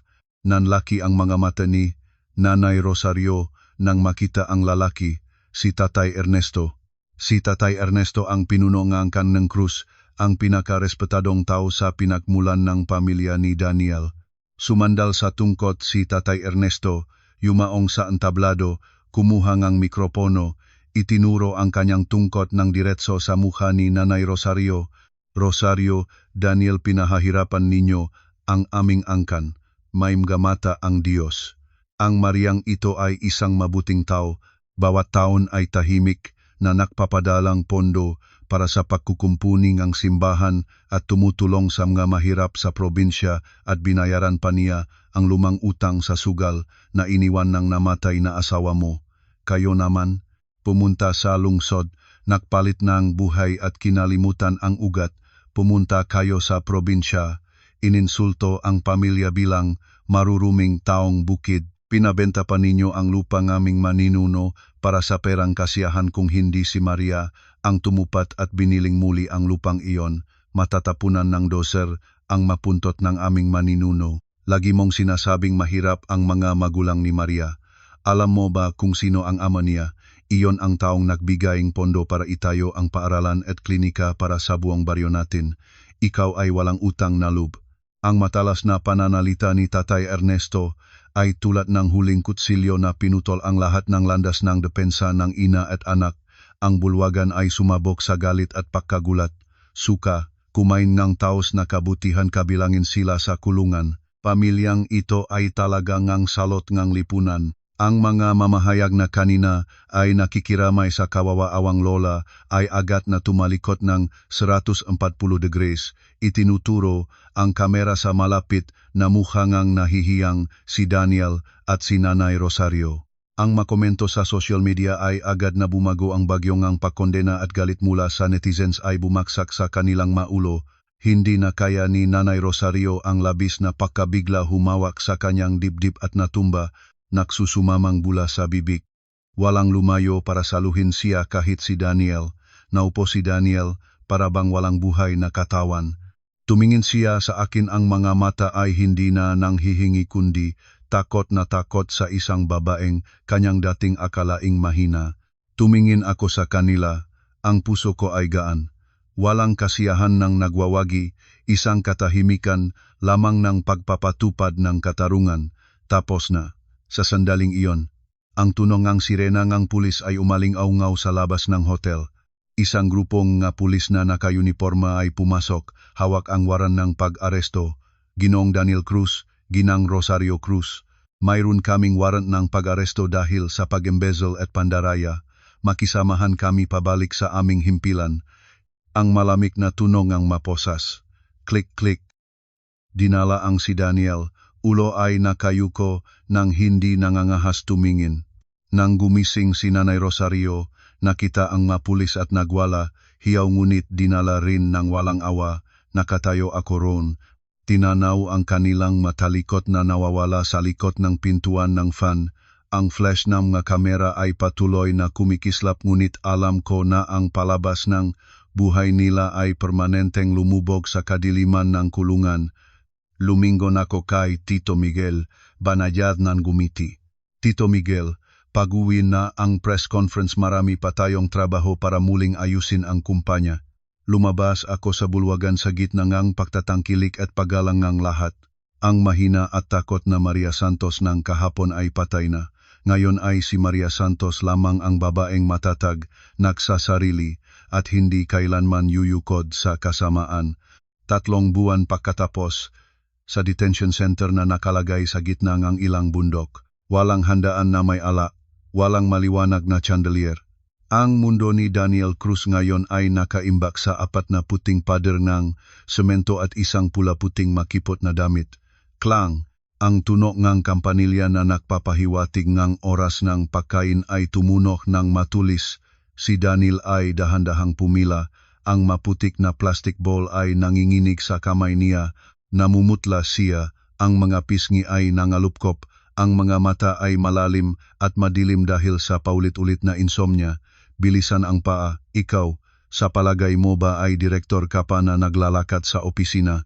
Isang malaking bilanggo na may peklat sa mukha ay tumadya, nang mahigpit sa likod ni Daniel malapit siyang matumba sa nilutong sabaw. Walang sumagot si Daniel, iniyuko ang ulo, pasensya na po. Ang ugaling mapagmataas at mapanupil noong una ay tinapyas ng batas ng kulungan simula sa unang linggo ng pagpasok. Ang tanghalian ngayon ay bigas na halo, mais at ilang piraso ng pinakuluang gulay, kasama ang isang maliit na tuyong isda. Umupo si Daniel nang nakayukot sa sulok, nagpupumiglas na lunukin ang matuyo, pati na rin ang mga luha na dumarating mas maalat pa sa asin. Ang mga alaala ay bumabalik tulad ng pelikulang tumatakbo ng mabagal, pinahihirapan ang kanyang isip. Naalala niya ang mamainit na hapagkainan ni Maria, sinigang na isda, adobo, lahat ng simpleng pagkain na nagtatago ng mabuting puso. Noon ay nagrereklamo siya at nagwawala dahil medyo maalat ang sabaw, insultong parang taga-probinsya ang asawa. Ngayon, hawak ang malamig na kanin ng kulungan, naunawaan niya ang halaga ng pagtataksil. Kung ako lang ay nagpapahalaga sa kanya, kung hindi ko lang sinunod ang aking ina, kung hindi ko lang pinanggaling ang babaeng iyon. Bumuhos ang luha mula sa isang lalaking nakabigo, mahina at duwag umaling-aungaw sa malamig na kulungan, ngunit walang nagmamalasakit. Dito, ang mga luha ay pinakamura. Sa Women's Detention Center na hindi kalayuan, si Nanay Rosario ay dumaraan rin sa mga araw ng impyerno. Umupo siya at nagbalat ng pili kinakailangan niyang gawin araw-araw. Ang makamay na dati ay may maingat na manikura, singsing na diamante ay ngayon ay magaspang, biyak-biyak, duguan dahsa sa katas ng pili na kumain sa balat. Ang sakit sa likod dahsa sa degenerasyon ay nagpapahirap sa kanya, walang masahe, walang magmamantila, tanging matigas na kahoy, nahigaan at manipis na kumot. Magmadali ka, babay. Hindi pa sapat ang iyong kwota, matutulog kang gutom ngayong gabi. Ang babalang tinig ng guwardiya ay nagpatingkat kay Nanay Rosario, nagmadaling bumalik sa trabaho. Ang gabi ay ang pinakamalupit na tutulog sa makitid na kulungan kasama ng higit sa 20 kasama. Ang amoy ng pawis at amag ay hindi niya kayang hingahin. Naalala ni Nanay Rosario ang silit na 50 metro kwadrado sa villa. Naalala ang halimuyak ng pampanatak ng tulok na dati ay iniilaw ni Maria para sa kanya. Naalala niya ang bawat beses na inaapi niya si Maria, pinilit na lumuhod at naghugas ng damit sa pamamagitan ng kamay sa malamig na gabi ng taglamig. Ngayon mismo dumaranas na siya na lahat na pisikal na sakit at mas masahol pa ang daan-daang beses. Karma. Ito ang karma. Bulong ni Nanay Rosario sa kadiliman. Ang luha ay umagos sa unan. Ang huling pagsisisi ay pumuno sa kanyang kalooban, ngunit lahat ay huli na. Hindi lamang siya nagpapahirap sa sarili, hinila pa niya ang kanyang nag-isang anak papasok ng kulungan at winasak ang buong angkan. Isang linggo pagkatapos, ang mabigat na bakal na pintong bisita room ay bumukas. Dinala sina Daniel at Nanay Rosario, pinahiwalay ngang makapal na salamin at malamig na rehas. Nahihintay sila, hinihintay ang sinuman na bumisita. Nang lumabas ang tao sa kabilang paning ng salamin, natulala ang dalawa, si Maria Santos. Umupo siya roon, maliwanag at makapangyarihan sa itim na elegan na barong. Ang kanyang kilos ay punong kapayapaan at katiwasayan, ganap na kaibahan sa dati niyang pagod at mapagtiis na anyo. Sa tabi niya, si Tito Miguel at isang abogado. Dumampi si Daniel sa teleponong bisita, nanginginig. Maria, dumating ka para bisitahin ako, alam ko iyon. Mahal mo pa rin ako, hindi ba? Bawiin mo na ang kaso, ilabas mo ako. Takot na akong nandito. Si Nanay Rosario sa tabi niya ay umiyak rin sa mababang receiver. Manugang, pinahintulutan mo ang iyong biyenang babae. Nakamali ang ina mo. Iligtas mo ako. Napakasakit dito. Tumingin ako sa dalawang naupos na mukha sa likod ng salamin, walang anumang emosyon. Wala akong pag-asang ibinibigay sa inyong dalawa. Dumating ako rito hindi para magbigay nga awa kundi para tapusin ang lahat ng legal na proseso. Kinuha ko ang receiver, ang boses ay kalmado, huwag na kayong mangarap. Ang sentensya ay formal ng naihatid 20 taon para kay Daniel, 15 taon para kay Nanay Rosario dahil sa pag-embezzle at pandaraya. Walang makakaligtas sa inyong dalawa maliban sa inyong sariling pagbabago. Pumunta ako rito ngayon para dalhin ito. Nagsenyas ako sa abogado na maglatag mo papel sa mesa at ilapit sa salamin. Divorce paper. Tinanggap ng korte. Mula sa sandaling ito, legal na kaming estranyo. Wala na akong kaugnayan sa pamiyang Cruz. Tumingin si Daniel sa divorce paper, ang pirma ko ay tiyak at malakas. Ang huling pag-asa niya ay nakpawala. Iniyuko niya ang ulo sa mesa, umiyak ng walang tunog. At isa pang balita, sabi ko, medyo tumigas ang boses. Si Jenny de la Cruz, ang iyong karida, ay nahuli sa Ninoy Aquino International Airport kahapon nang sinusubukang tumakas papuntang Singapore. Naaresto siya dahil sa pagtanggap ng ari-arian mula sa mga kriminal at pakikialam sa pandaraya. Ang ginto at pera na dala niya ay na-konfiskate na. Sa lalong madaling panahon ay matutulog na rin siya dito sa detention center Namblas. Congratulations, magiging reunited ang pamilya ninyo. Tumingin si Daniel pataas, ang mga mata ay malawak sa pagkagulat. Kahit ang tumakas na babaeng iyon ay hindi nakawala mula sa malawak na bitag ni Maria Santos. Bakit? Bakit mo ito ginawa ng ganito kalala? 3 taon wala ka ba talaga kahit kaunting pagmamahal sa akin? Tumingin ako ng malalim sa kanyang mamata. Hindi kita kinapupuatan. Ang put ay magpapagod lamang sa akin. Ginawa ko ang lahat na ito para may patupad ang katarungan, para mapatunayan sa iyo at sa iyong ina na sa buhay ang bawat tanim ay may katumbas na ani. Huwag kailanman tapak-tapakan ang kabutihan ng iba, dahil kapag nagalit ang isang mabuting tao, mas malupit ang kahihinatnan kaysa sa kahit sinong masama. Baguhin ang inyong sarili ng maayos. 20 taon mula ngayon kung makakalabas pa kayo matuto na kayong maging mabuting tao. Inilatag ko ang receiver, tumayo. Maria, huwag kang umalis. Maria, ang pumupugot na tawag ni Daniel at mapait na iyak ni Nanay Rosario ay tumaas sa likod ng soundproof na salamin, ngunit hindi na ako lumingon. Lumabas ako sa pintuan ng detention center. Ang langit ngayon ay kakaibang maliwanag at malinis, hangin pa rin ang hangin, ngunit hindi na ako nakakaramdam ng lamig. Ang mainit na sinag na araw ay naliliwanag sa daan sa harapan. Ang Rolls Royce ay nagsimulang gumalaw.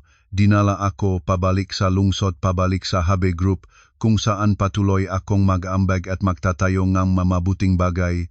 Gagamitin ang aking kayamanan para tulungan ang mga babaeng nangangailangan, para bigyan silang tinig at lakas, para depensahan ang kanilang sarili, para walang sinuman ang mapasok sa sitwasyon tulad ng aking dati. Ang masakit na nakaraan ay tunay na nagsara na sa likod ng pintuan ng detention center na iyon 1 taon mamaya. Maynila, sa mahuling araw ng taglagas, ang langit ay maliwanag at mataas. Sa National Conference Center, isang malaking okasyon ang nagaganap na nakakaakit ng atensyon ng buong komunidad ng negosyante at media sa bansa. Ito ang seremonyal na paglulunsad na Santos Women's Fund para suportahan ang mga kababaihang nagnanais magsimula na negosyo at protektahan ang mga biktima na karahasan sa tahanan. Sa maliwanag na entablado, nakatayo ako, si Maria Santos. Ngunit hindi na ako ang babaeng punong sakit noong nakaraang taon. Nakasuot akong asul na Filipiniana, simple ngunit maringal ang anyo. Ang matagal na buhok ay nakaayos ng malinis. Nagpapakita nga malinaw na mukha at maliwanag na mga mata na punong karunungan. Mahal na mga panauhin, sabi ko, ang boses ay malalim at kumakalat sa buong bulwagan. 5 taon na ang nakalipas, inakala ko na ang aking buhay ay tapos na matapos ang isang kasal na naputol. Inisip ko na bagsak na ako. Ngunit mula sa abong sakit na iyon, natutunan ko ang paraan ng muling pagtayo, pag-aayos ng sarili at pagsilang muli. Ang fund na ito ay hindi lamang nagbibigay ng puhunan kundi nagbibigay rin sa mga babaeng katulad ko noon ng paniniwala hindi kayo nag-iisa. Ang inyong halaga ay hindi nakalaga sa lalaking katabi ninyo kundi sa inyong sariling tapang at puso. Ang palakpak ay dumadagundong tulad ng kulog. Sa ibaba ng entablado, libu-libong kababaihan ang nakatingin sa akin ng may pagtatangkilik at pagpapasalamat. Sa kanilang hanay, mayroon silang nakaligtas na mula sa karahasan dahasa sa interbensyon ng fund.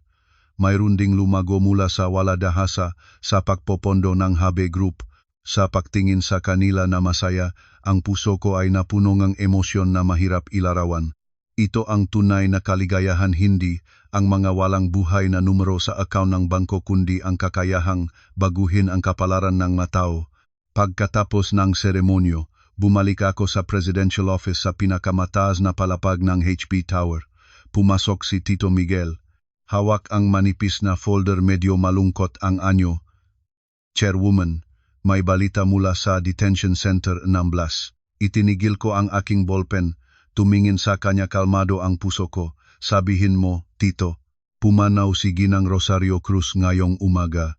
Nabigyan siyang atake sa utak sa loob ng kulungan kasama ang sakit ng katandaan at matagal na pagkasira ng kaluluwa. Bago siya pumanaw, walang sinabi sa huling habilin, tinawag lamang ang pangalan ng kanyang anak. Dahan-dahan akong tumango, walang kasiyahan, walang kalungkutan man. Iyon ay ang batas ng kapanganakan, pagtanda, karamdaman, at kamatayan at ang presyo na kaibayad ng kasakiman. Namuhay siya ng walang ibang iniisip kundi ang sarili, para lamang sa katapusan ay mamatay nang nag-iisa malamig sa likod ng rehas, walang kahit isang mahal sa buhay sa tabi. At si Daniel, nagbuntong hininga si Tito Miguel. Sa pagkarinig ng balita ng pagkamatay ng ina, nang himatay siya, nang magising, naging tahimik at tahimik na walang sasabihin. Mabilis siyang tumanda, ang buhok ay kalahating puti na kahit hindi pa siya 40 taong gulang. Tinatanggihan niya ang espesyal na kahilingan para mabawasan ang sentensya, dahan-dahang nagtatrabaho tulad ng isang makina. Marahil nais niyang gamitin ang paghihirap para matubos ang mga pagkakamali. At si Jenne, katatapos pa lang ng kanyang sentensya mapaga ang pag-ugali kaya maaga siyang nakalaya.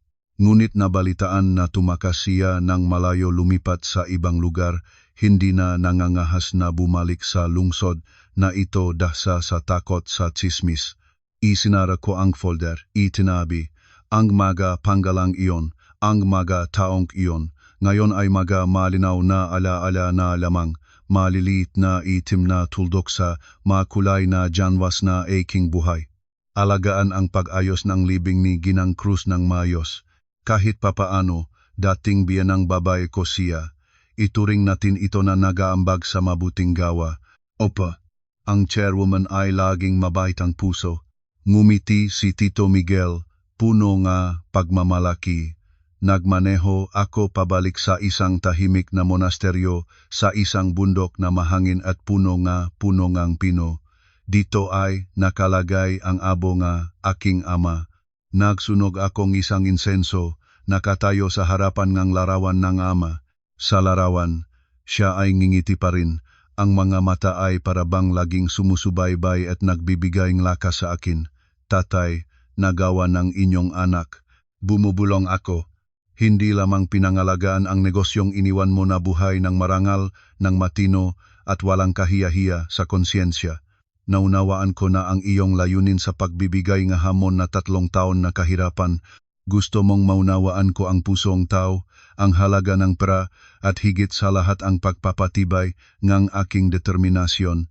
Salamat, tatay, sa pagtuturo mo sa akin na maging isang puno nga nara sa gitnang bagyo. Ang hangin ng gabi ay humihip pababa. Dinala ang tunog ng kampanilya ng monasteryo nagpapanatag ng kaluluwa. Naramdaman ko ang napakalaking gaan, lahat ng utang ng loob, lahat ng tunay na nawala na kasabay ng usok ng insenso. Nang bumalik ako sa kotse, may isang lalaki na naghihintay sa pintuan ng monasteryo. Nakasuot siyang simpleng puting polo, matangkat, matibay ang katawan si Ramon. Isang talented na arkitekto na kasama ko sa pagdidisenyo, ngamga paaralang charitable sa malalayong lugar sa loob ng 2 taon. Hindi siya kasing yaman nga kasosyo ko sa negosyo at hindi rin siya kasing butingang dilatulad ng dating si Daniel. Ngunit naroon sa kanya ang taimtim, katutubong katapatan at mainit na puso. Alam niya ang aking nakaraan ngunit hindi kailanman tinanong tungkol doon. Lagi siyang tahimik na nandun, inalagaan ako mula sa maliliit na bagay, sinusuportahan ang bawat desisyon ko. Tapos ka na ba? Nahanap ko ang isang tea house sa bundok na ito, napakaganda ng view pababa sa lungsod. Ngumiti si Ramon, ang ngiti na malambot tulad ng araw ng umaga. Tumingin ako sa kanya, pagkatapos ay tumingin sa daan na tinakbuhan ko. Napagtanto ko na matapos ang lahat na apoy. Matapos ang pagtataksil, may sapat pa rin na espasyo sa aking puso para samga taimtim na pagkabog. Hindi ko kailangan ang lalaki para sumalang sa pinansyal o para maging tanda ng aking katayuan. Kailangan ko ang isang kasama sa paglalakbay, ang isang kabayanihan na kayang makiupong uminom ng saa, manood ng paglubog ng araw at makipag-usap tungkol sa simpleng mga bagay. Tapos na ako, halika na tayo. Ngumiti ako at lumakad patungo sa kanya. Ang kotse ay dahan-dahang bumaba sa bundok. Ang gintong liwanag ng pagsasalubong ng araw ay kumakalat sa ibabaw ng lungsod, isang maringal na damit na dilaw. Magamahal na kaibigan, ang kwento ni Maria Santos ay nagtatapos dito, ngunit ang araw na hatid nito ay nananatiling buhay. Ang buhay ng isang babae ay tulad ng isang ilog, mayroon itong tahimik na bahagi, mayroon ding buhawi at bato. Maari tayong matagpuan ang mataong hindi mabuti, maari tayong masaktan, mapagtraidor. Ngunit huwag hayaang mawala ang tiwala sa ating sarili. Huwag kailanman ilagay ang iyong kaligayahan sa mga kamay ng iba. Huwag kailanman mag-alay ng sarili nang mawala ang dignidad. At higit sa lahat, alalahanin na ang tapang at kalayaan ang pinakamagandang palamuti ng isang babae. Kapag ikaw ang namamahala ng iyong buhay, ikaw ay isang reyna. Kahit walang korona, nagniningning ka pa rin sa iyong sariling paraan. At ang mga sumasakit sa iyo, maaga o huli ay darating ang araw ng katotohanan. Habang buhay at makatarungan, mamuhay ng may mabuting kalooban ngunit may tapang. Magmahal ng may puso ngunit may karunungan. Nawa ang lahat ng babaeng nagbabasa ng kwentong ito ay laging matibay, hindi sumusuko, at mahanap ang tunay na kaligayahang karapat-dapat sa kanila.